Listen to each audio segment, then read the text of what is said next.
Ooh, so criminal gangs, Stephen, criminal gangs have been recruiting. Yep. I suppose criminal gangs are always recruiting. Been recruiting for people to train as prison officers with the sole purpose of taking drugs and mobile phones into prison. Really? How surprising. So the POA, Prison Officers Association, speaking out in an article, pinned comment, I'll put the article, I don't need to read it here. Beautiful evening. Just going to wander across here watching him because he tends to take off now. I think he's getting a bit of dementia, a bit senile, he's definitely deaf. Aren't you, kid? So, CNR, control and restraint. Said many times on my training, the most useful part, the bit that hopefully will give people confidence, but also will give people a taste of what they can expect. A week's training, arm locks, wrist locks, taking people to the floor, all these sorts of things is excellent. Yeah, it's a rough week and it needs to be a tough week. You need to feel what it's like to be on the floor, face down, prone, on your bone, you know what I'm saying? Or supine on your spine. Yeah, either way you need to be on the floor, somebody putting you in locks so you can feel the pain. You need to know what you're doing, you need to know how to control that, about adrenaline, but you also need to feel, you alright? You don't have to go for me. Come on, kid. Oi! Come on. Stevie? Yeah, you need to feel what it's like. What you do with prison officers training, because the POA have said it's been cut from 10 to 7 weeks. That don't mean nothing. The training is shit. Apart from your CNR and a few little bits, it's shit. So cutting the training hasn't affected the staff. It hasn't made them less capable of doing the job.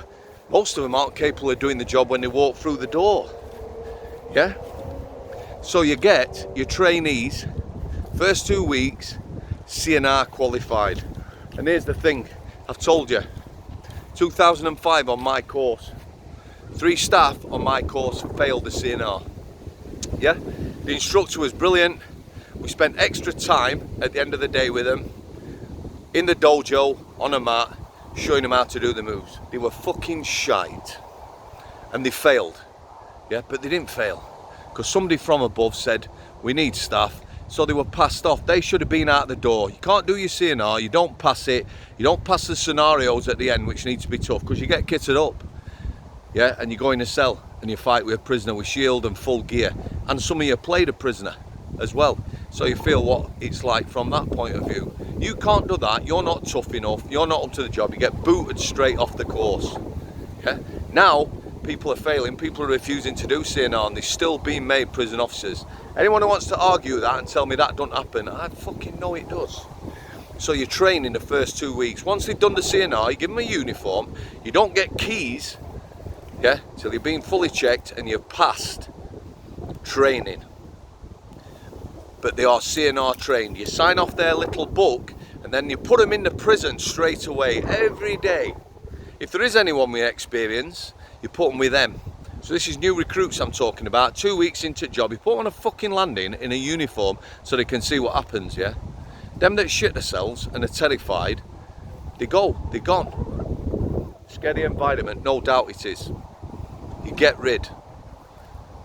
A couple of other things, yeah? They talk about the age. It's come down from 25, 21, 18. They're going to put it up to 21. Hooray. Been long enough now. I was on TV. Yeah, I was.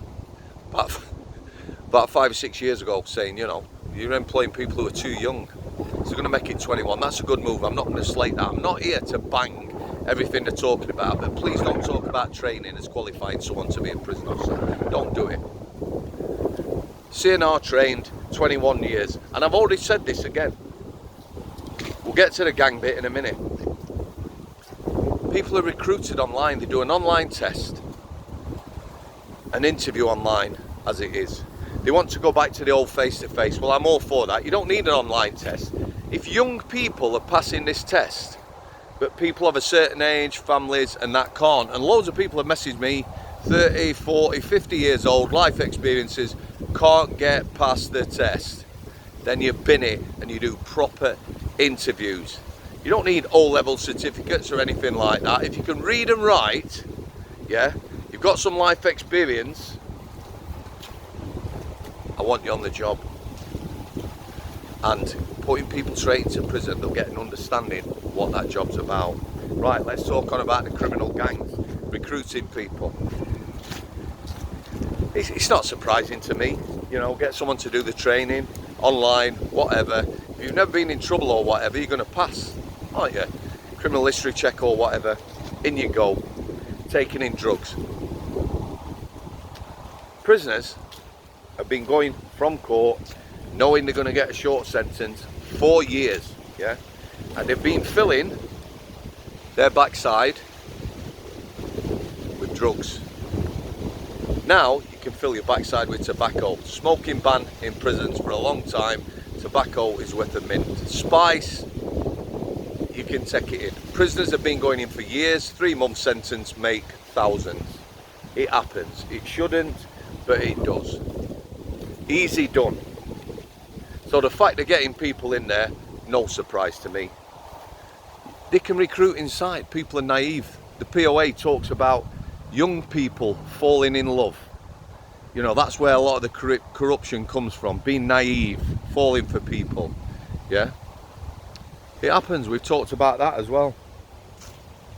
The corruption that no one mentions, which is deplorable, is that corruption upstairs. Because although we've got a lot of inexperienced prison officers, people who shouldn't be in job, there's also a lot of governors, people who've been fast-tracked. And because there's no one else who's been promoted, I need to say this because I know some prison governors and managers who are fucking bob on. I'd be happy to work under them if I went back into that environment. They are shit hot, but there's loads that are absolutely toss. Some of the staff I work with who are now governors weren't worth a toss. They were shite officers, shite senior officers, principal officers, governors. You want a good manager in a prison. A good manager, a good prison governor will lift the morale of a jail. He needs to know everything, or her, the business of the jail, which is obviously looking after people because they're there to be cared for by you. And that's what it needs. They talk about the scanners. They've invested 100 million in body scanners. Oh, and they're saying these body scanners, because they've got no staff, aren't being manned. Well, again, it doesn't surprise me. Yeah? So we're investing, but we're not using equipment.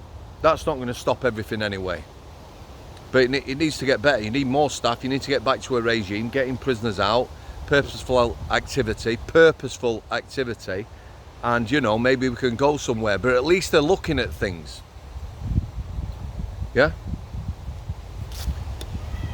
I'm just going to leave it there, guys. 2 successive Sundays. Not this Sunday, although I've got longer content. I'm going to be doing walk and talk around Strangeways.